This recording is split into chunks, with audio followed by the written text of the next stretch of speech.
Bueno, hermanos, buenas noches nuevamente. Vamos a dar inicio a esta conclusión, a este tema de Levítico. Imagino que ya van volando ustedes, van avanzando en todas estas lecturas, recordando que el libro base, el libro de texto para nuestro estudio es la Biblia. Ahí es donde encontramos toda la verdad del Evangelio y es donde podemos entender lo que el Señor quiere que nosotros obremos. Hace 15 días nosotros estuvimos viendo más o menos como hasta el capítulo 15, recordando que esto es un panorama. Un panorama no es detallar, sino es mirar de una manera general como un abreboca, un brochazo, unas pinceladas en forma general, extrayendo como los temas principales o describiendo la centralidad de lo que estamos estudiando. Recordemos que Levítico es este libro que apunta o que nos hace ver cómo vivir en santidad o qué es lo que el Señor demanda de nuestras vidas para vivir de una manera santa. El Señor nos dice que, sino como aquel que nos llamó es santo, sed también vosotros o todos ustedes santos en toda su manera de vivir o vuestra manera de vivir. Eso le dice el apóstol Pedro, tomando de Levítico, y el Levítico habla precisamente de esa manera cómo debemos obrar, cómo debemos vivir en resultado a lo que ya tenemos por gracia, que es la obra de nuestro Señor Jesucristo. Hace 15 días estuvimos viendo acerca de las ofrendas, que en particular habla de cinco ofrendas específicas, que es la que, recordemos que todo apunta a Cristo, todo apunta a nuestro Señor Jesucristo, quien es el que cumple de manera perfecta en todas aquellas ofrendas que, perdón, un segundo, silencio acá, que se estipulan en el Antiguo Testamento. Recordando que el Antiguo Testamento es esa sombra que se nos revela en el Nuevo, que nos muestra que Cristo es el cumplimiento de todas las cosas, ¿vale? Entonces, las cinco ofrendas que nosotros vimos eran la ofrenda del holocausto, que era una expiación general y que apuntaba a una consagración total al Señor.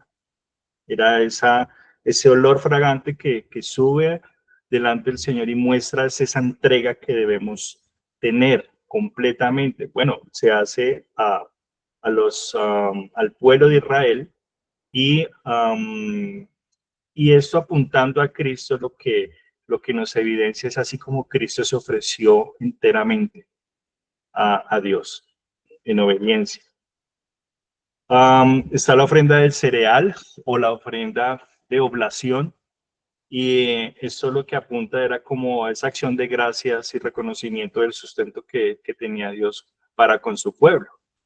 Está la ofrenda de paz, que era la celebración de comunión, reconciliación y bendición del pacto. Apuntaba a esa reconciliación y cómo esto se ve hacia la verdad de nuestro Señor Jesucristo en el cumplimiento de nuestro Señor Jesucristo. Si habla de una ofrenda de paz, podemos ver en Efesios 2:14 que Cristo es nuestra paz. Ve cómo todo se ve en ese cumplimiento.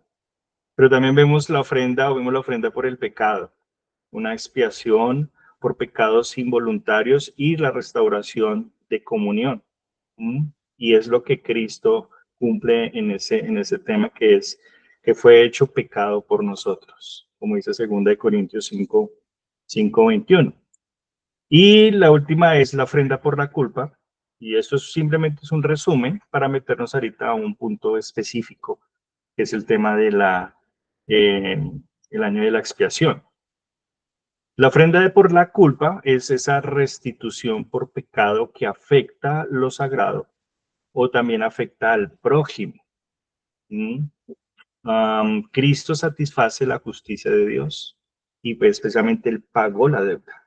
Pues todo esto, cuando nosotros leemos Levítico, pensemos siempre en quién se cumple, hacia dónde apunta, hacia hacia, o sea, qué es lo que el Señor nos quiere mostrar para que nosotros de esa manera vivamos, de una manera que lo glorifiquemos y que todo tiene un propósito, es que seamos santos como Él es santo.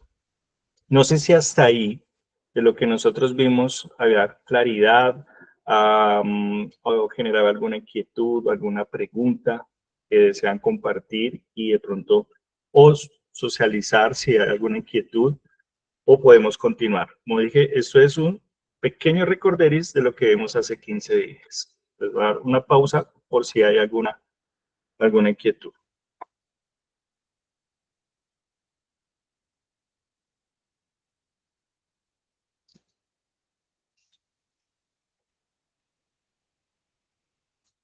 Si no, yo asumo que vamos bien, ¿cierto? Como vamos, vamos bien. Listo.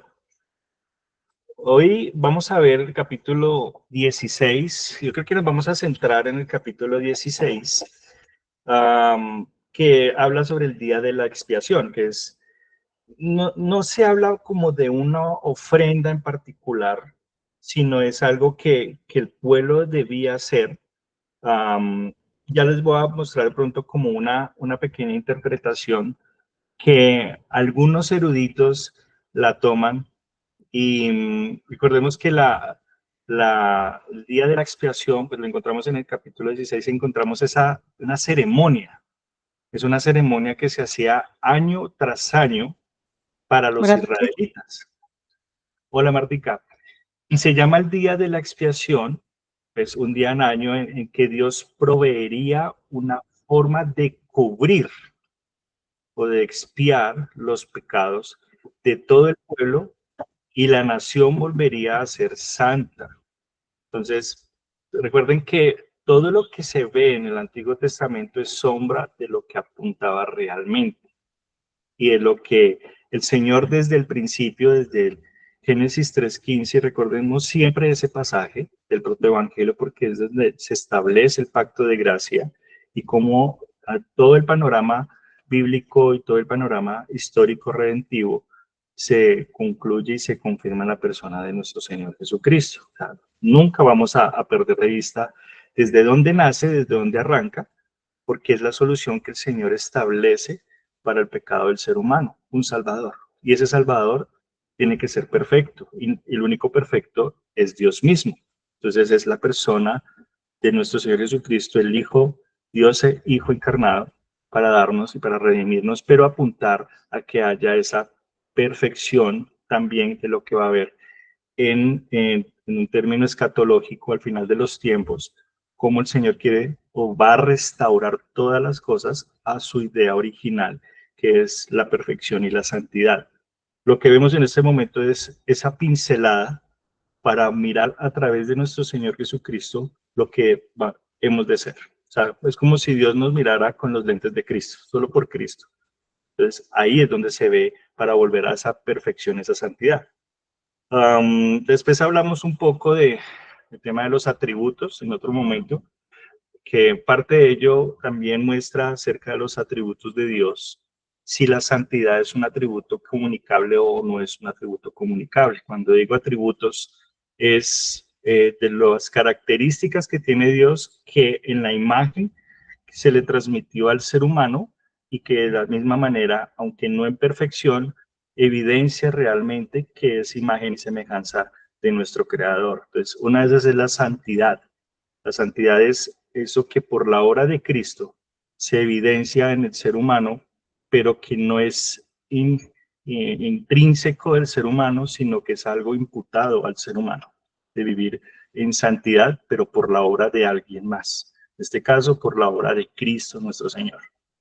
Entonces, volviendo al punto de lo que estamos hablando del día de la expiación, era ese, ese día específico en el año donde el pueblo, ya lo vamos a describir un poco, debía volver a esa santidad. Y uno podría preguntar, oiga, pero día a día no lo hacía.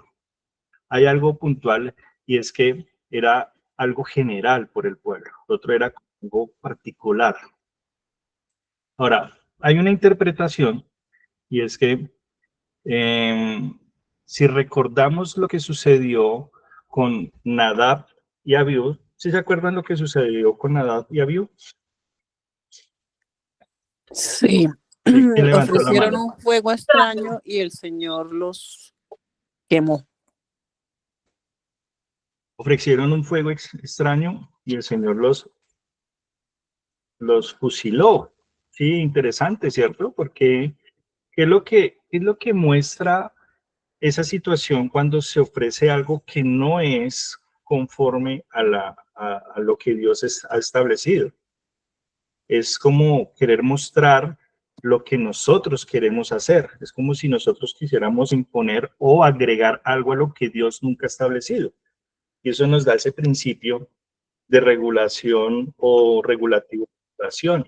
Creo que eso lo estuvimos hablando hace 15 días, de cómo se maneja, cómo se dinamiza el tema a la luz de las escrituras, la forma como hemos de adorar a nuestro Señor. Entonces, una interpretación del día de la expiación es que Dios establece el día el año de la, sí, el día de la expiación, que es año a año, por causa de lo que sucedió con Nadab y Abiú, ¿sí? Entonces, esa es como una interpretación, pero no quiere decir que esa es la regla. No quiero decir, es que así es y punto. Pero sí nos pone a pensar en que si Dios te mandó algo de los sacerdotes, del sumo sacerdote y de sus hijos, de cómo deben de presentarse, la idea era que así lo hicieran, entonces con las ofrendas que estaban previamente establecidas, hablando de la ofrenda por el pecado, el holocausto, una ofrenda de paz, la oblación, esa forma como se debía presentar era como una regla y así lo debían hacer. El punto es cuando llegamos al capítulo 16 y vemos ahí que hay una advertencia, hay una forma de cómo llevar a cabo estas cosas como si fuese como una advertencia precisa para Aarón y para sus hijos. Ubiquémonos ahí en Levítico capítulo 16, versículo 1, y vamos a leer un poco como para contextualizar de qué es lo que estamos hablando. ¿Mm? Fíjense lo que dice ahí y de pronto le va a pedir el favor a, no sé, preparen sus Biblias, enciendan sus Biblias, no me vayan a dejar hablando solo, busquen ahí Levítico 16, 1 y le va a pedir el favor a Victoria, que tiene su Biblia muy juiciosa, que lea por favor el versículo 1 y el versículo 2. Dice, habló Jehová a Moisés después de la muerte de los dos hijos de Aarón, cuando se acercaron delante de Jehová y murieron. Y Jehová dijo a Moisés, di a Aarón, tu hermano, que no en todo tiempo entre en el santuario detrás del velo, delante del propiciatorio que está sobre el arca, para que no muera, porque yo apareceré en la nube sobre el propiciatorio. Ok, gracias, Saúl. Entonces, Victoria, imagínense que, ¿cómo introduce esto? Introduce advirtiéndole nuevamente el Señor a estas personas que le dijera a Aarón, su hermano, la forma como debía hacer, o que no en cualquier tiempo en el lugar santísimo o en el lugar santo, cuando dice en el lugar santo, santísimo, detrás del velo, está hablando del lugar donde está el arca, el arca de la alianza o el arca del pacto. O sea, no en todo tiempo tienen que hacer. ¿Qué es lo que está diciendo ahí? O sea, no es como lo hicieron sus hijos, ¿sí? Que ofrecieron algo que Dios no había establecido, que no había dicho, que no había reglamentado, sino que Dios lo que está apuntando acá es que todo debe ser perfecto. Y algunos van a decir, pero que, o sea, no parece como Dios tirano. No, es que Dios es un Dios de orden, un Dios perfecto, un Dios que quiere hacer distinción entre lo santo y lo profano, entre lo impuro y lo limpio. Hace esa distinción y Levítico a eso apunta. Ahora, aquí lo que estamos leyendo, el lugar santísimo era precisamente la parte interna de ese tabernáculo, era donde moraba la mismísima gloria de Dios, donde el Shekinah de Dios, la presencia de Dios llegaba y moraba, y donde se establecía esa relación pactual entre Dios y el pueblo, cómo Dios iba a morar entre su pueblo y por eso demandaba que las cosas se hicieran de una manera santa, perfecta, como Dios lo es, santo. Entonces, ahí la pregunta es, ¿por qué entonces moriría a Aarón y por qué moriría a sus hijos? Pues porque ahí estaba la gloria de Dios y Dios no cohabita con el pecado. Y lo que son Aarón y sus hijos y los sacerdotes, pues eran personas pecaminosas, pecadoras. Y es lo que introduce este capítulo 16 para describir la forma como debe presentarse. Ahí la gloria de Dios inmediatamente lo que haría era destruir a causa de su pecado. Así que el sumo sacerdote no podría simplemente entrar en cualquier momento. ¿Sí? En cualquier tiempo no podría llegar allí y tomar decisiones y hacer lo que desearía. Pero sigamos leyendo parte de este pasaje para ir describiendo y ahorita vamos detallando un poco y les comparto ahorita pantalla. Si me ayudas, Victoria, leyendo hasta el versículo 6, por favor. Del 3 al 6. Dice, con esto entrará Aarón en el santuario con un becerro para expiación y un carnero para holocausto. Se vestirá la túnica santa de lino y sobre su cuerpo tendrá calzoncillos de lino y se ceñirá el cinto de lino y con la mitra de lino se cubrirá. Son las santas vestiduras. Con ellas se ha de vestir después de lavar su cuerpo con agua. Y de la congregación de los hijos de Israel tomará 2 machos cabríos para expiación y un carnero para holocausto. Y hará traer a Aarón el becerro de la expiación que es suyo y hará la reconciliación por sí y por su casa. Ok. Vale, muchas gracias. Quiero compartirles aquí como para ir describiendo y ustedes van a decir, no, pues esto era mucha reglamentación lo que había que hacer, ¿sí? Como que tantas cosas que había, pero fíjense que todo tiene un propósito y como les he dicho, apuntaba todo a Cristo, ¿vale? ¿Ustedes ven ahí mi pantalla? ¿Se alcanzan a ver? Sí. Sí. Bueno, aquí lo que hice fue hacer uso de la inteligencia artificial. Gracias a la inteligencia artificial me creó esta imagen de cómo es un sacerdote, de cómo era el sumo sacerdote y cómo era su vestimenta. Entonces, así era la forma como debía vestirse de acuerdo con lo que Dios mismo había establecido. Entonces, en Éxodo capítulo 28 está la descripción completa de las vestimentas de los sacerdotes. Caso curioso que uno diría, esa es como una vestimenta un poco extravagante, pero todo tenía como cierto fin descriptivo de lo que decía acerca de esos elementos que hablaban realmente de la santidad de Dios. Pero el caso curioso es que aquí en Levítico 16, la forma como debía ingresar el sacerdote era así. Era una forma particular, una forma más sencilla, una forma más simple. Y aquí lo está describiendo de una manera muy básica, ¿sí? Y era vestido con lino, limpio, puro. Y eso nos pone a pensar en quién. ¿En quién nos pone a pensar? De En la esta iglesia. forma en que puede ser. Podría ser, pero de alguien en particular. Fíjense que aquí está hablando del sacerdote que entraba a un lugar. Debía presentarse. Correcto. ¿Quién es esa persona pura? Sin pecado. Obviamente el Señor Jesucristo. Señor Jesucristo. Correcto. Fíjense que la representación del sumo sacerdote cuando entraba una vez al año al lugar santísimo está prefigurando la obra de nuestro Señor Jesucristo, que es aquel que entró en el lugar santísimo, pero sin pecado. Cristo, pero entró de otra manera, ¿cierto? Con un sacrificio muy fuerte, porque dio toda su vida.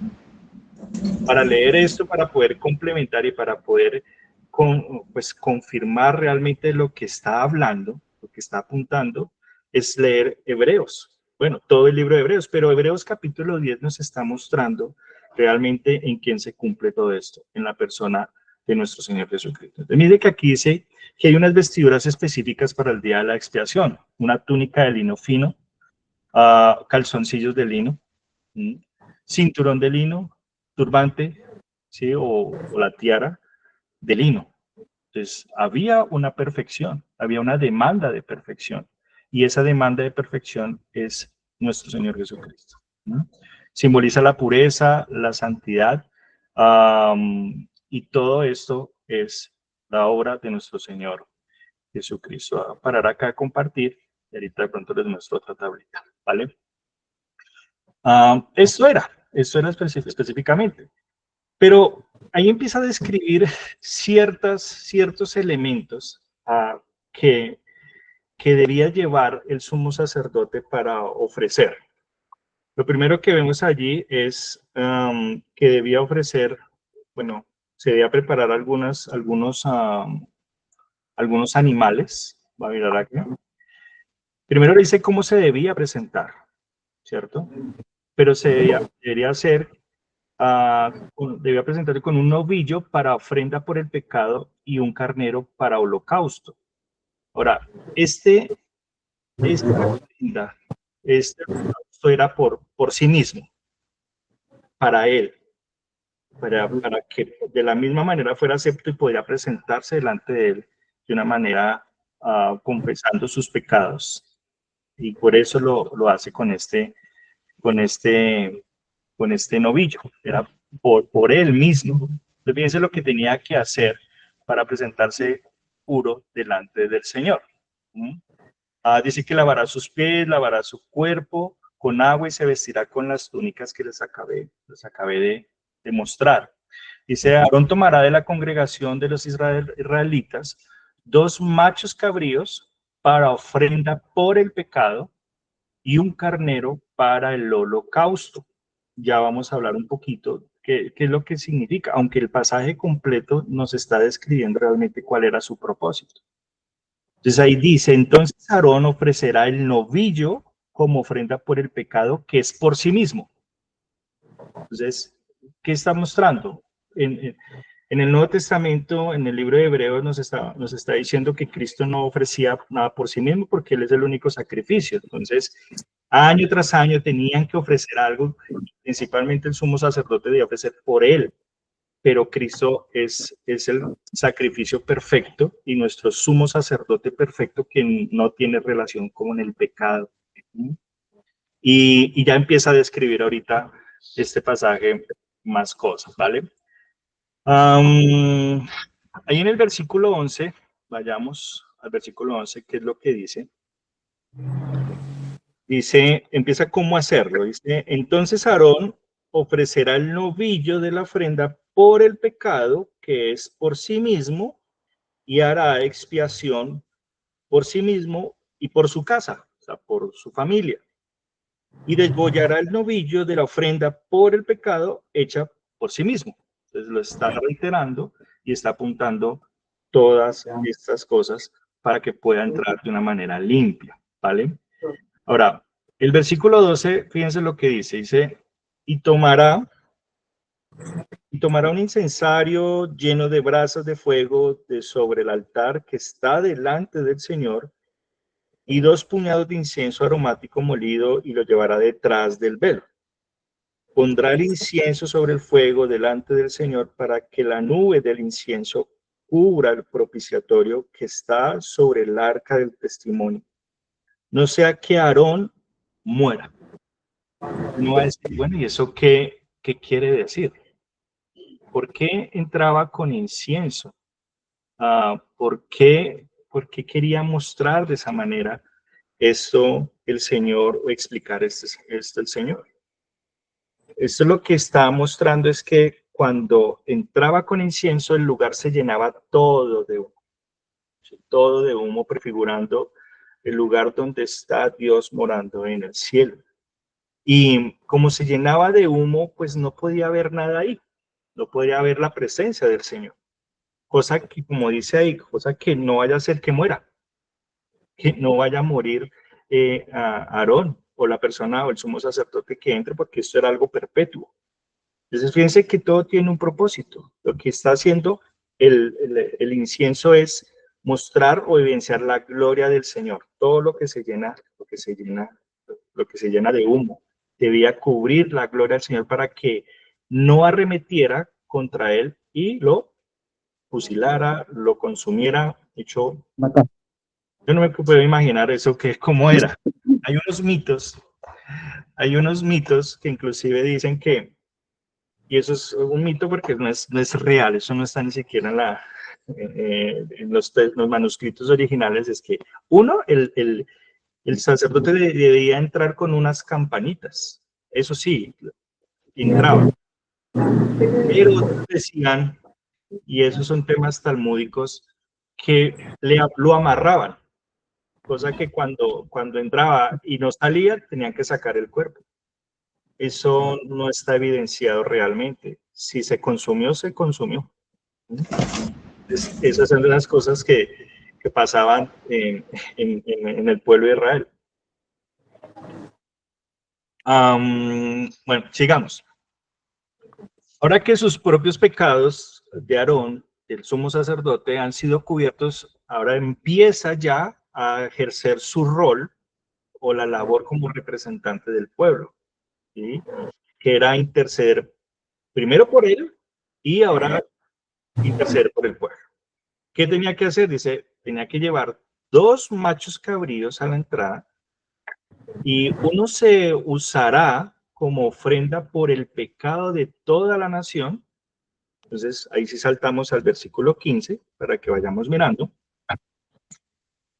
Dice, versículo 15, después degollará el macho cabrío de la ofrenda por el pecado, que es por el pueblo, y llevará su sangre detrás del velo y hará con ella como hizo con la sangre del novillo, y la rociará sobre el propiciatorio y delante del propiciatorio. Entonces, lo que hacía esto era ofrecer esa sangre precisamente por el pecado del pueblo, pero sigamos leyendo para poder contextualizar. Versículo 16. Hará pues expiación por el lugar santo a causa de las impurezas de los israelitas y a causa de sus transgresiones por todos sus pecados. Así hará también con la tienda de reunión que permanece con ellos en medio de sus impurezas. Entonces, ¿qué hacía con este sacrificio, con este macho cabrío? Era ofrecer ese sacrificio por perdón por la ofensa que se ha cometido contra el santuario. Una ofrenda directa, una ofensa directa contra ese lugar santísimo, para purificar a esas personas que han cometido una ofensa contra ese lugar, contra la presencia de Dios mismo, que es el tabernáculo y el altar de Dios, donde está Dios, que están contaminados por el pecado. Pues todo esto era una ofrenda, un sacrificio para poder pedir ese perdón por esa maldad y poder restituir y poder tener otra vez esa forma de vivir en santidad. Ahora, lo que continúa aquí es algo interesante. Recordemos que lo que estamos viendo, ¿a quién prefigura? Para no olvidar, está prefigurando a Cristo. Entonces, ustedes han escuchado ahora lo que va a continuar hablando, y eso lo saben mucho, el tema, no sé si así se llama, Luis Carlos, el tema sí, jurídico, ¿sí? El chivo expiatorio.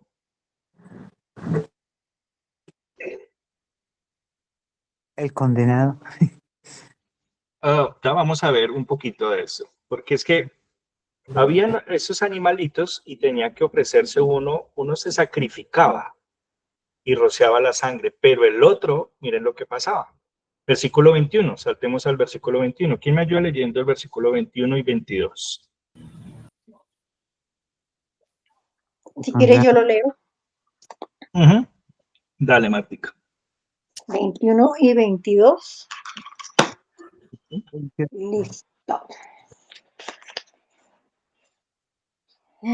Dice, le impondrán las manos sobre la cabeza Compensará entonces todas las iniquidades y transgresiones de los israelitas, cualesquiera que hayan sido sus pecados. Así el macho cabrío cargará con ellos y será enviado al desierto por medio de un hombre designado para esto. El hombre soltará en el desierto al macho cabrío y éste se llevará a tierra árida todas las iniquidades. De ellos a tierra. Y Tremendo, ¿no? dejará ir al ¿Cómo ven, Lo macho enviaba cómo como lo al cabrío. ven desierto. ustedes? Ay, lo deja ir por el Los desierto. llevaban al desierto. Ah, tremendo, Ajá. ¿no? Tre- Ah, Tremendo eso. Ah, uno era, fíjense que la palabra de Dios dice que sin derramamiento de sangre no hay perdón de pecados. Entonces uno se sacrificaba y ese que moría, que, que, que derramaba su sangre, era la demanda realmente por los pecados del pueblo para apaciguar la ira de Dios. ¿Sí? Y veía la sangre precisamente, y ese era un cordero, era ese macho cabrío. Pero el otro lo que hacían era poner en las manos y lo sacaban fuera del campamento. En otras traducciones dice que por el lado oriental lo sacaban. Y muchas veces en la escritura cuando habla por el lado oriental está hablando de cómo el hombre va a su suerte, como cuando en el Génesis, cuando expulsaron a Adán y Eva del paraíso, ellos salieron por el oriente y era porque hacia allá iba a su suerte cometiendo sus propios delitos y pecados. Ahora, este macho cabrío lo que hacía era, lo llevaban fuera del campamento y cuál era la suerte de este macho cabrío. Ahí moría, ¿sí? Ahí Que lo moría. mandaban al desierto, lugar Sí, árido. ahí moría.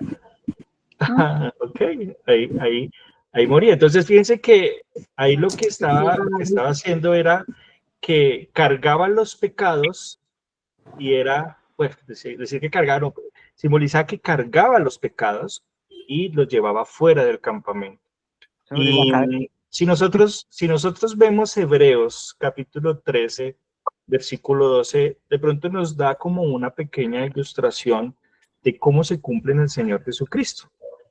Les quiero leerles un poco lo que dice la palabra del Señor, porque eso tiene una relevancia, tiene algo interesante. Viene lo que dice Hebreos 13, 12, dice,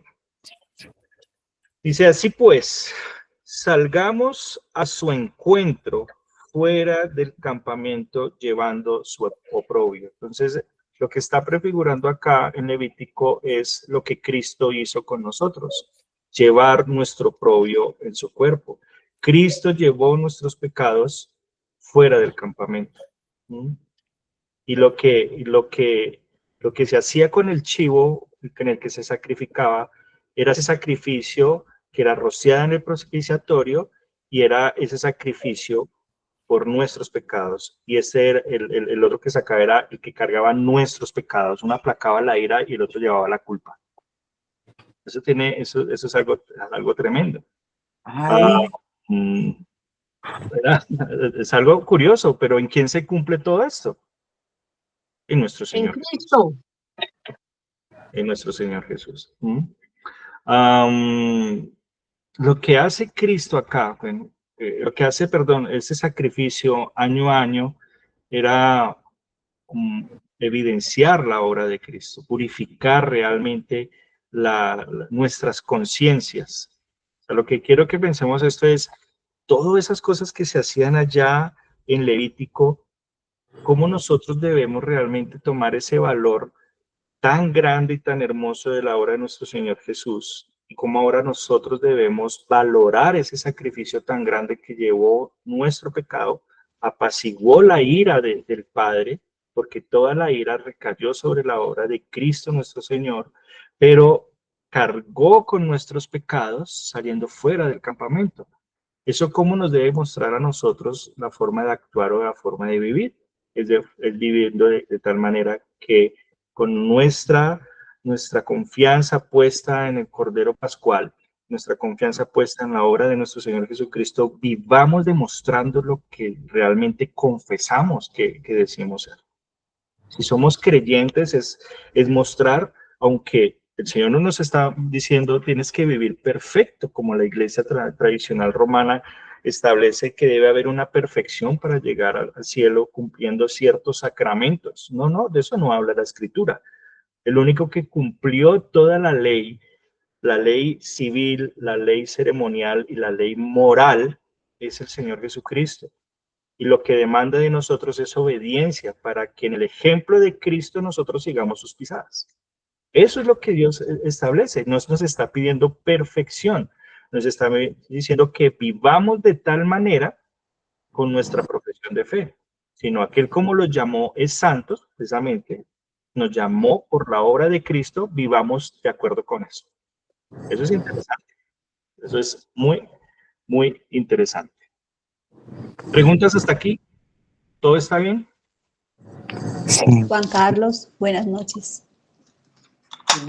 Solita, muy buenas noches. Quería hacerte una preguntita. La diferencia, digamos, fundamental entre expiación y remisión, ¿cuál sería? Expiar es quitar. Sí, expiar es quitar y redimir es que alguien pagó por nosotros. Vuelvo y digo, expiar es el acto de quitar, borrar el pecado, cubrir, limpiar. Eso es lo que hizo Cristo por nosotros. Y redimir es que nos compró. Pagó el precio. Redimir es, Por sangre. Pagó el precio. Pagó el precio. redimir es que nos compró y pagó el precio. Y expiar es cubrir, borrar.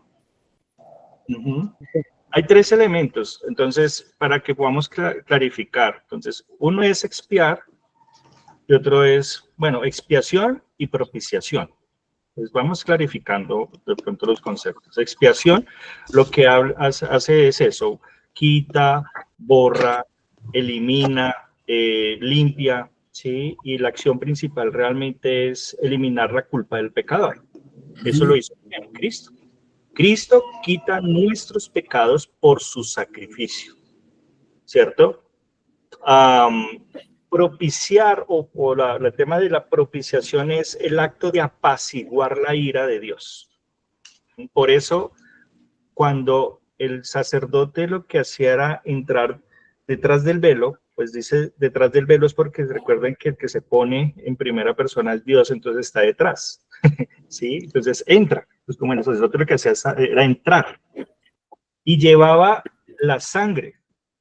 Y lo que hacía era apaciguar la ira de Dios, ¿con qué? Con la sangre. Entonces la rociaba. Eso era lo que hacía era satisfacer la ira divina contra el pecado. Entonces ya pueden ver que Cristo lo que hizo fue limpiarnos, pero también apaciguó la ira. Hizo expiación, hizo propiciación. Y la redención es la forma como Cristo nos compró, pagando el precio con ese sacrificio. ¿Ya? Esa es como los términos clave. No sé si lo supe decir bien o si quedó más confundido el tema. No sé si Luis Carlos lo quiera decir. Sí, no, solamente, mi hermano, para complementar lo dicho, ¿verdad? La expiación es, naturalmente, como tú les explicaba, quitar el pecado de nosotros. Cuando habla de la propiciación, es el sacrificio suficiente para aplacar la ira de Dios contra nuestros pecados, ¿verdad? Con la sangre. Sí, satisfacer su justicia. Fue un sacrificio propicio, es decir, fue suficiente, satisfizo totalmente la justicia de Dios, ¿verdad? Pagando un inocente muriendo por un pecador. ¿Eso es la remisión? La remisión, no, la remisión es el pago. No, es el pago que Porque hizo es que yo estoy confundida con expiación y remisión. Yo no he podido separar esos términos. Suceden tres cosas esenciales que lo explicamos el día de la entrada triunfal a Jerusalén. En el sacrificio de Cristo está la redención, ¿verdad? La redención y la... Ay, se me escaparon. La remisión y la expiación son los dos términos que le estaba preguntando. Remisión y libertad. Son tres sucesos, tres acontecimientos que se dieron en la muerte de Cristo. Él quita el pecado de nosotros, ¿verdad? Ese es el expiar. Y es el sacrificio propiciatorio, propicio, para satisfacer la justicia de Dios y calmar la ira de Dios contra nuestro pecado, ¿verdad? Esa es la expiación, ¿cierto? No. O la remisión. La propiciación. Propiciación, ¿verdad? Propiciación. Acuérdense del propiciatorio en el tabernáculo, en el arca del tabernáculo, que la sangre se rociaba sobre el propiciatorio, ¿sí? Que para que cuando Dios veía esa sangre, veía el sacrificio de un inocente por un pecador, ¿verdad? Y la remisión es el pago que hizo Jesús de toda nuestra deuda de pecado. Satisfecha, toda nuestra deuda fue pagada, cancelada totalmente nuestra deuda de pecado por su sacrificio redentor. Eso es como el perdón de los pecados. Ajá. Equivale y conlleva el perdón de los pecados. A eso vino Jesús, a morir precisamente para reconciliarnos con Dios Padre. ¿Sí? Y fue una figura en la línea del tiempo, lo vemos que Dios lo enseñó desde el principio en Génesis, cuando cubrió los cuerpos desnudos de Adán y Eva, su vergüenza, con una piel de animales inocentes que murieron en reemplazo, en sustitución de Adán y Eva. Fue la primera muerte sustitutiva. ¿Sí? Después lo vemos con Abraham e Isaac. ¿Sí? La víctima iba a ser Abraham y Dios lo sustituyó con un cordero. ¿Cierto? Y estaba enseñándole a su pueblo y a nosotros que debía haber un tercero, que es la sustitución que hizo Cristo por todos nosotros. Nos sustituyó en el juicio de la cruz. Tomó nuestro lugar en el juicio de la cruz. Pagó por nosotros. Nos redimió. Nos redimió, correcto, y nos dio libertad, ¿sí? Sobre la esclavitud del pecado. Eso es. Bien claro. Acá los términos, recuerden que lo que estamos haciendo es mirando desde Levítico todas estas ofrendas, todos estos sacrificios, cómo prefiguran al cumplimiento perfecto que es Cristo. Correcto. Y estamos viendo dos términos aquí que se repiten, o era el acto que continuamente se establecía o en el ejercicio del sacerdocio que apuntaba a la obra perfecta de nuestro Señor Jesucristo. La expiación y la propiciación. Que en el acto que el Señor Jesucristo, como dijo el pastor Luis Carlos, era esa redención. O sea, es como si la redención involucrara todo esto. ¿Sí? Porque es el cumplimiento, es la compra, es limpiarnos, es hacernos libres, que un sacerdote no hacía un cordero, no hacía nadie, solamente lo efectuaba el Cordero Pascual que quita el pecado del mundo, y ese es nuestro Señor Jesucristo. El tema son los términos, como son diferentes, pero todo apunta a lo mismo, que es a Cristo. Desde Levítico, como sombra de lo que ha de venir, que es Cristo. Es expiación, borra, quita, limpia. Y propiciación es apacigua la ira o satisface la ira contra el pecado, y solamente es por la sangre. Sin derramamiento de sangre no hay perdón de pecados, dice el Señor. Y todo esto se cumple en Jesucristo. Si quieren, miramos unos pasajes. Por ejemplo, para describir acerca en el Nuevo Testamento lo que habla de la expiación y lo que habla de la propiciación, y cómo el tema de la redención se establece como reuniendo estos términos. A veces los términos son confusos, pero lo que entendemos es que Cristo cumplió todo. Juanca, en Romanos 3, del 21 al 26, están los términos explicados, ¿verdad? De propiciación, redención. Ajá. Ese es. Entonces, sí, no sé si para extendernos, evidentemente eso es lo que habla, ¿sí? Por ejemplo, Romanos 3:25 dice que a quien puso como propiciación en medio de la fe en su sangre, para manifestar su justicia a causa de haber pasado por alto en su paciencia los pecados pasados. Ahí se reúnen los elementos. Así es. ¿Sí? Pero también en Juan dice, hablando acerca de esa expiación, de quitar el pecado del mundo. Se habla de cuando Juan el Bautista vio que se acercaba al Señor Jesucristo y dice, he ahí el Cordero de Dios que quita el pecado del mundo. Está hablando de la expiación, ¿sí? Pero en Efesios, si no estoy mal, habla del tema de cómo nos compra. Efesios 1:7 dice que en él tenemos la redención por su sangre, o sea, esa compra por su sangre. O sea, él pagó el precio. Es como si estuviera involucrando los elementos de la expiación y la propiciación. Solamente es por su sangre que ahora somos declarados hijos de Dios. No es por otro medio. Y todo tiene que ver con un acto sacrificial. Así es. Entonces son esos términos. Bien, pues bueno, no sé si habrá otra pregunta, si quedó claro o que vamos más confundidos que como entramos. No, Claro. está bien. Está bien, está clarito. Gracias. Un tinto clarito, por favor. Juan Carlos, entonces la expiación es menos que la remisión, ¿sí? O sea, ¿cómo te digo yo? Aquí no hay nada de menos. Tiene un grado menor la expiación que la remisión, es decir, es más, como que es más trascendental la remisión No, que es la que le da expiación. todo. No. Le da todo en el De sacrificio. ninguna manera, todo está en No Cristo. son iguales. Todo está en Cristo. Ya, les voy a Entonces, No, en el Les voy sacrificio a se decir da algo. todo.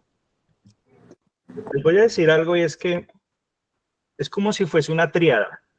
Una tríada son un elemento de tres cosas que llegan a un punto, a un punto específico. Hablando, por ejemplo, el domingo hablamos acerca del señorío. El señorío de Cristo, pues hago un paréntesis para tratar de explicar eso. Porque de los elementos que se están hablando, no quiere decir que uno es más que el otro. No, todos es un conjunto que apunta a lo mismo.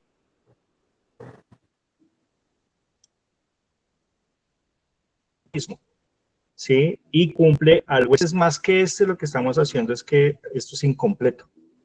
¿Sí? Porque entonces no podemos decir que el acto propiciación de nuestro Señor Jesucristo está por encima de borrar el pecado o de limpiar el pecado. Entonces, todo es un conjunto. Sí, no diríamos que no es completo entonces. Sí, claro. Sí, no puede faltar ningún elemento. Todo es para lo mismo. En teología se habla mucho de esos términos para hablar acerca, por ejemplo, la Trinidad, Padre, Hijo y Espíritu Santo, el señorío de Cristo, control, autoridad y presencia. Control, que Dios tiene control de todo, Dios tiene autoridad y Dios está presente. ¿Sí? Quitemos uno de esos elementos, dejaría de ser Dios. Entonces, Juan Carlos, tú nos diste una cita de Hebreos 10, nos diste una cita de Hebreos 10:8, diciendo así, diciendo primero, sacrificio y ofrenda y holocausto y expiaciones por el pecado no quisiste, ni te agradaron las cuales cosas se ofrecen según la ley. Entonces, por eso es que yo te digo esa parte, por eso es que yo llego a comentarte eso. Si es que la expiación, ya el Señor, como dice acá en Hebreos, pareciera que fuera como que la expiación es algo como que cubre los pecados, pero no los borra, no los quita, no los perdona, ¿sí? Pareciera así. No. Porque lo que está hablando el autor de Hebreos, está tomando el Salmo 40 para poder sustentar el argumento que viene hablando, es que ningún sacrificio que se hacía año tras año podría efectuar lo que Cristo efectuó. Sí, exactamente. Entonces es eso, no significa que tenga menos relevancia, sencillamente lo que está haciendo es que lo que se hacía en el Antiguo Testamento era sombra, precisamente ahí en Hebreos está hablando de eso, que era sombra de los bienes venideros, de las cosas que habrían de venir. ¿Y cuál es el cumplimiento de todas esas cosas que Dios establece desde el Antiguo Pacto o el Antiguo Testamento? Mostrar a Cristo, que Él sí los cumple a perfección. Entonces, año tras año sacrificaban y sacrificaban, mostrando como en la consumación de los tiempos, lo que Dios establece es eso, volver como a restaurar lo que es el diseño original. Es que una cosa lleva a la otra. Arrancamos con un huerto, termina en un huerto. ¿Sí? Restaura todo. Y el único que restaura todas las cosas no son los corderos que se sacrificaban año tras año, pero Dios establece en Levítico la forma de cómo hacerlo, porque Dios es un Dios santo, prefigurando lo que hemos de ser solamente por el Cordero de Dios que quita el pecado del mundo, por aquel que es es la propiciación por nuestros pecados y por el cual nos compró, que hizo redención. Entonces, en Él es el que se cumple todas las cosas. Él cumple todo, ¿sí? Pero si leemos ahí, no quiero ser redundante, sencillamente quiero clarificar que Hebreos, el autor de Hebreos, lo que está diciendo es, mire, esas cosas no sirven de nada, pero sí prefiguran al perfecto, que es Cristo, ¿vale? O sea, nos muestran que en Él se cumplió. Eso es lo que está apuntando. Gracias, Juan Carlos. Está bien, está bien.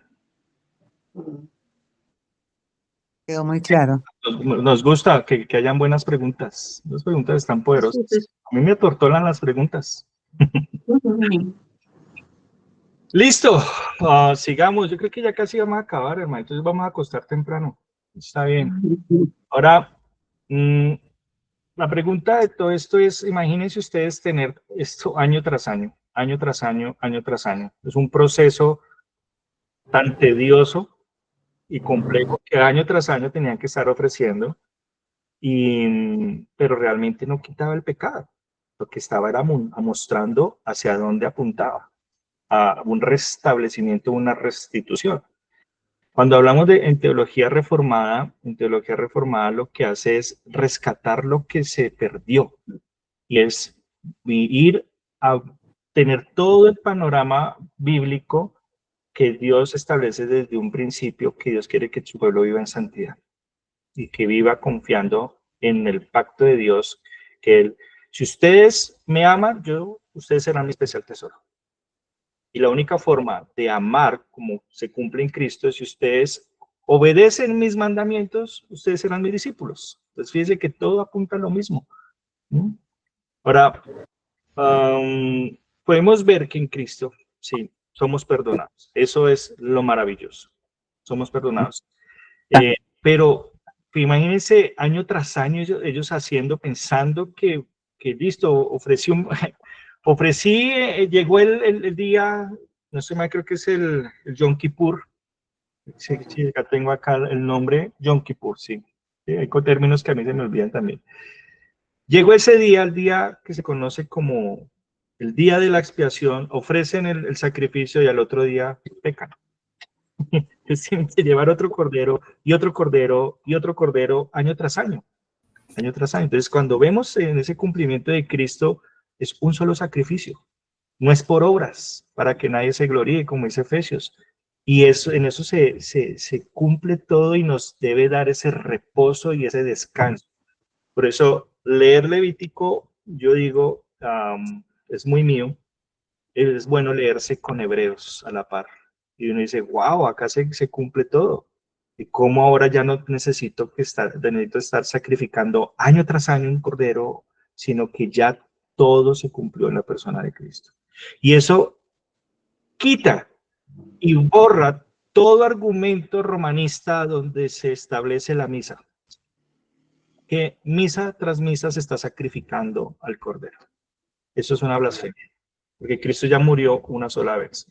El justo por los injustos, para llevarnos a Cristo. Y fíjense, cómo Cristo se hizo pecado por nosotros, no que se volvió pecador, sino que llevó en sí, el pecado de todos nosotros para presentarnos limpios delante del Señor. ¿A ustedes no les da su alegría? Amén. Claro. A mí como dice por ahí una señora, no sé, a mí me eriza, me erizó, ¿sí? Eso a mí me da mucha alegría. Entonces, fíjense que en Levítico la sangre está por todas partes. ¿sí? Y eso nos debe mostrar realmente cuán serio debe tomarse el problema del pecado. El pecado es algo tremendo. Ahora, nosotros dejaremos de pecar, pues es algo complejo porque es una lucha que nosotros tenemos constantemente. Pero todo eso se pone en relieve para vivir en santidad delante del Señor, porque es que yo no puedo dejar de pecar, sino solamente es porque Dios produce en mí algo diferente por la obra de su Espíritu. Y ahora yo lo que hago es detesto pecar. No me deleito en el pecado, sino detesto pecar, pero solo por lo que Cristo hizo. Y ahora voy a desear vivir en santidad, desear agradar al Señor constantemente, y ese deseo es glorificarlo aun cuando a mí me cueste. Por eso Pablo dice que lo que él no quiere hacer, eso hace, porque es el pecado que vive en él. Sí, lo que no quiero hacer, eso hago. Pero Romanos capítulo 8 dice, no hay condenación para los que están en Cristo Jesús, los que no andan conforme a la carne, sino conforme al Espíritu. Y los que andan conforme al Espíritu somos los que hemos nacido de nuevo por la obra de Cristo, por su sacrificio, porque nos ha llamado, porque nos ha trasladado de las tinieblas a su luz admirable. ¿Para qué? Para que vivamos en santidad. Ahora, vivir en santidad es porque ya detestamos pecar, pero seguimos pecando. Pero ya no tenemos más corderos pascuales para sacrificar. Cristo ya pagó todo. Cristo ya pagó todo. Vayamos a Hebreos capítulo 10 y vamos a leer estos 3 versículos y vamos a ver eso. Vamos a ver cómo el autor de Hebreos argumenta categóricamente esa defensa de lo que viene hablando desde el Antiguo Testamento. Alguien que lo pueda leer, lo quiera leer, y vamos cerrando este punto. Porque creo Hebreos 10, ¿qué? ¿Me dices, Juan Carlos? 10:1 al 3. 10:1 al 3, dice así. Porque la ley, teniendo la sombra de los bienes venideros, no la imagen misma de las cosas, nunca puede, por los mismos sacrificios que se ofrecen continuamente cada año, hacer perfectos a los que se acercan.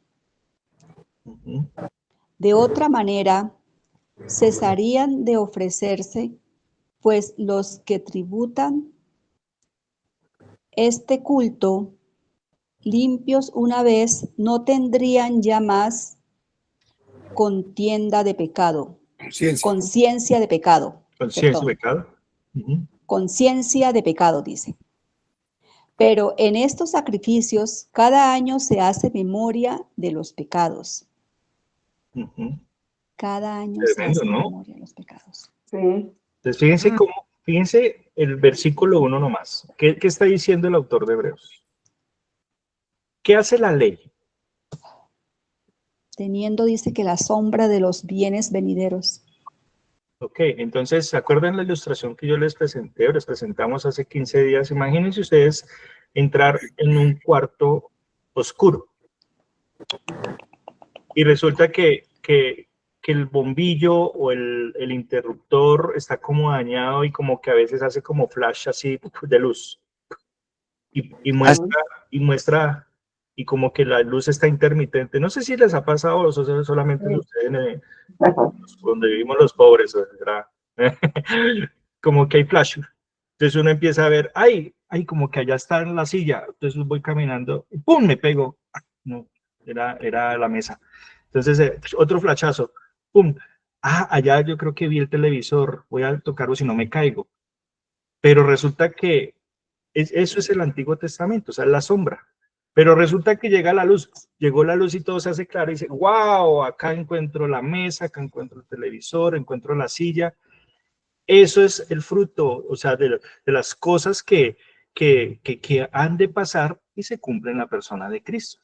El antiguo pacto, o sea, nos muestra, Levítico nos muestra lo que ha de pasar en el nuevo pacto, que es en la persona de Cristo. Entonces ahí el que está diciendo, pues ya que la ley solo tiene sombra de los bienes futuros y no la forma misma de las cosas. O sea, que lo que el Señor estaba estableciendo en Levítico era algo que prefiguraba y que ellos debían mirar hacia la promesa futura como si se estuvieran devolviendo a lo que se estableció desde el Génesis, ¿sí?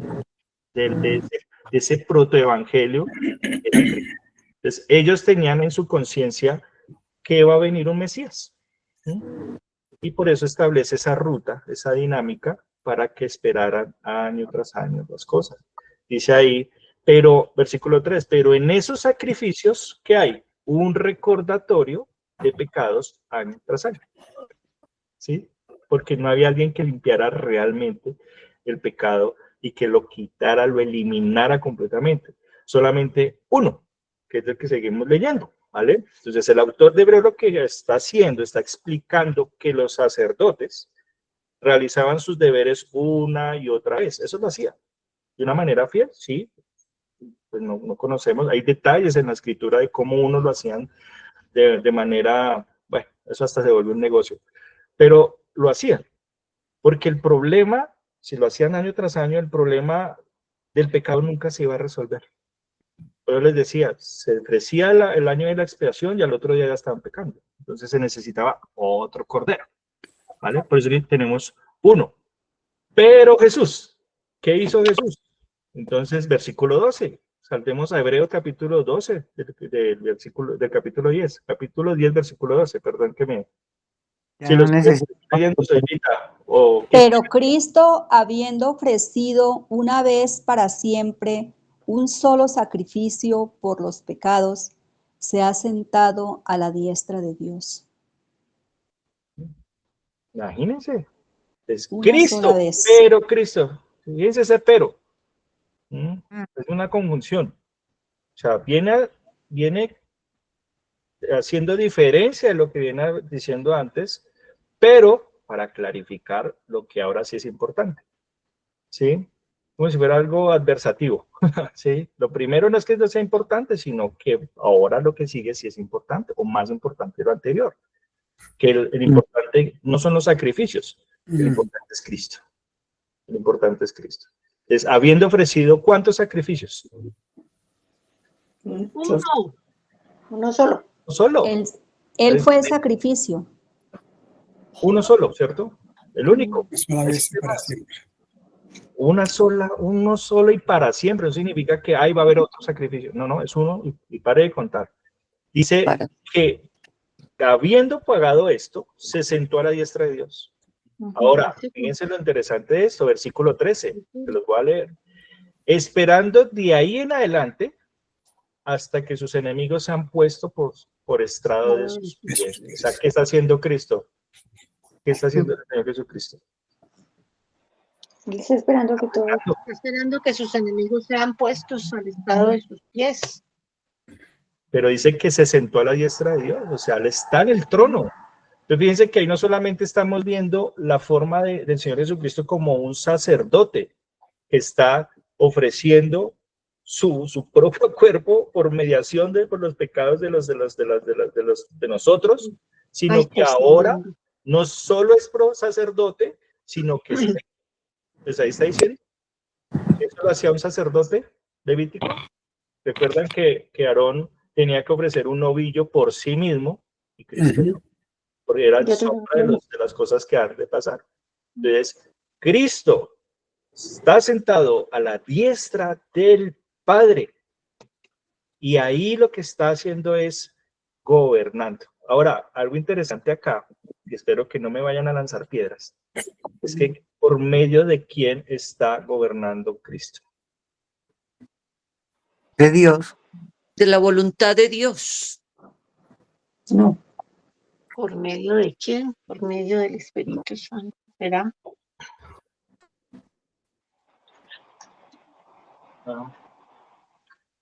Nosotros somos la iglesia. Nosotros somos la iglesia.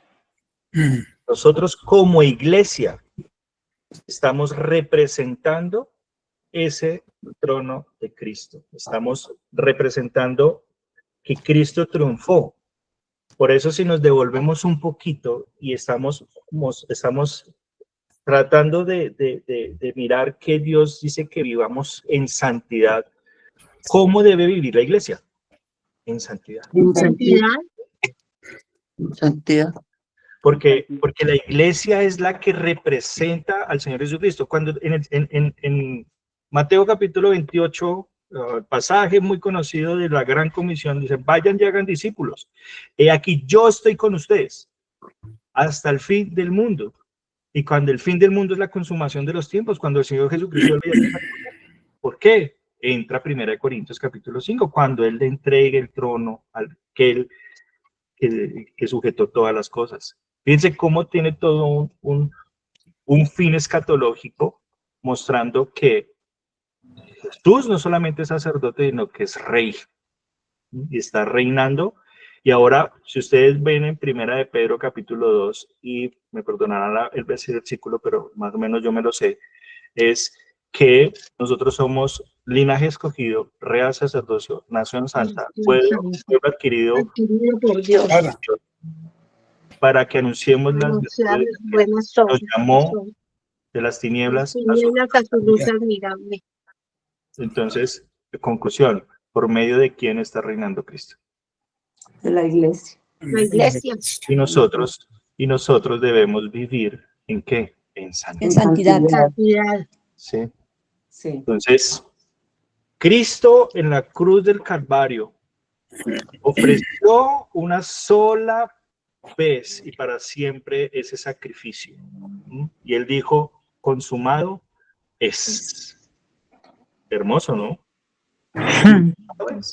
Somos justificados en Él. ¿Ah? O sea, piensen esto, hermanos, que Dios, el Padre, a ustedes y a mí, por la obra de Cristo nos ve justo. No sé si cuando usted se para en el espejo y se mira y dice, uy, qué tan justo soy. No. Pero Dios nos ve así. Dios nos ve justo solamente por los méritos de su Hijo Jesucristo. Entonces, esas son las cosas que si nos ha llamado para que mostremos su santidad, es para que mostremos en cada área de nuestra vida las obras que Dios ha hecho, porque somos imagen y semejanza, pero en la perfección de su Hijo Jesucristo nos ha llamado para que así mismo vivamos, mostrando realmente lo que somos ahora en Cristo. Así. Entonces, ya concluimos, ya vamos concluyendo. Alargué. No, pero apenas estamos bien de tiempo. Dice. Sí. Pregunta. Entonces, ¿por qué el día de la expiación es la pieza central del libro de Levítico? Entonces, esa pregunta, ¿qué creen ustedes? Porque Porque es la representación del sacrificio de Cristo. Porque sin derramamiento de sangre no hay remisión de pecados. Muy bien, muy bien. O sea, los que habían respondido se sacaron un 5 porque ese es el examen, ¿no?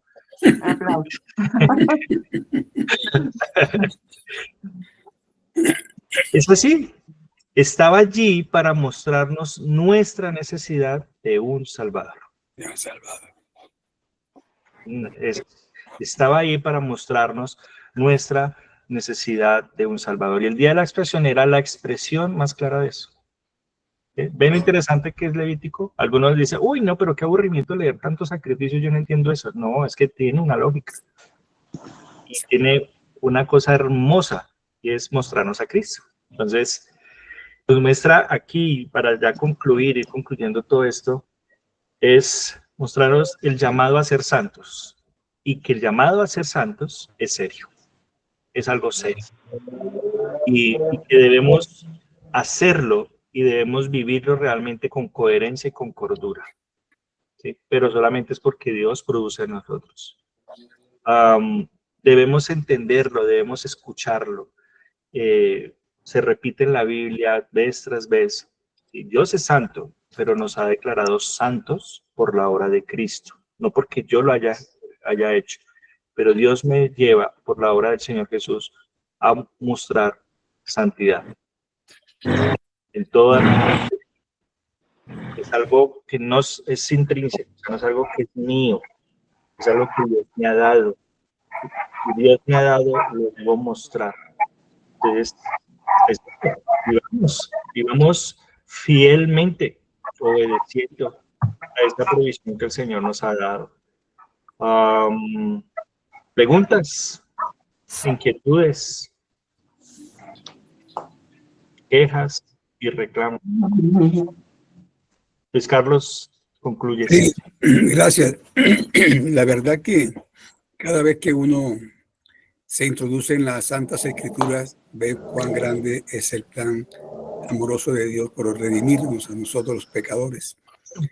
Miren que leyendo ahorita Hebreo, en el capítulo que estábamos leyendo en el 10, dice que Él se sentó a la diestra de Dios Padre. Ese sentarse representa que su obra ha terminado, que su obra la hizo completa, ¿sí? Totalmente completa. Y Dios es tan sabio que sabía que nosotros íbamos a seguir pecando. Entonces nos ve perfectos en Cristo. Cristo es la víctima propicia para que Dios nos vea hoy como si nunca hubiésemos pecado, que es lo que llama la palabra que hemos sido justificados, que acá en hebreo dice que hemos sido perfectos, ¿verdad? Así nos ve ahora Dios a nosotros a través de la sangre redentora de Cristo Jesús. Y esta enseñanza panorámica del Antiguo Testamento nos debe llevar a valorar lo que representa para Dios la santidad, ¿sí? ¿Cuánto tiempo se demoró Jesús enseñando a su pueblo sobre la santidad a través de la historia que nos narra Levítico? A través de todas esas ceremonias, a través de esas vestiduras, todo representa la santidad de Dios. Pero tú y yo somos santos porque hemos sido apartados por Dios y para Dios, ¿verdad? Y Él es el que nos santifica, porque dice que Él utiliza sus santas escrituras para santificarnos a nosotros. Entonces, Él no solamente nos manda a ser santos, sino que nos entrega las herramientas para que podamos vivir en santidad, como es su santa palabra y la presencia de su Santo Espíritu en cada creyente, ¿sí? Esos son los recursos que Dios nos dejó para que tú y yo podamos vivir una vida cristiana aquí en este mundo que alabe y glorifica a Dios. Entonces, nuestra deuda de gratitud crece cada vez que conocemos más de Dios.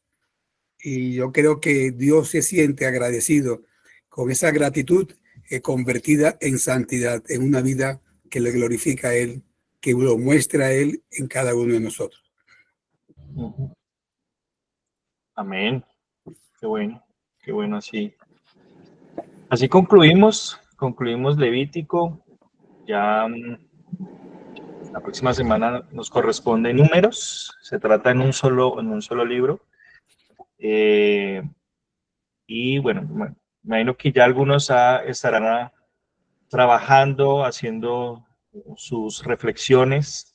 No sé si lo quieren hacer de Génesis, de Éxodo o de Levítico hasta el momento, o abarcar hasta Números o Números y Deuteronomio, pues lo pueden ir haciendo, ¿vale?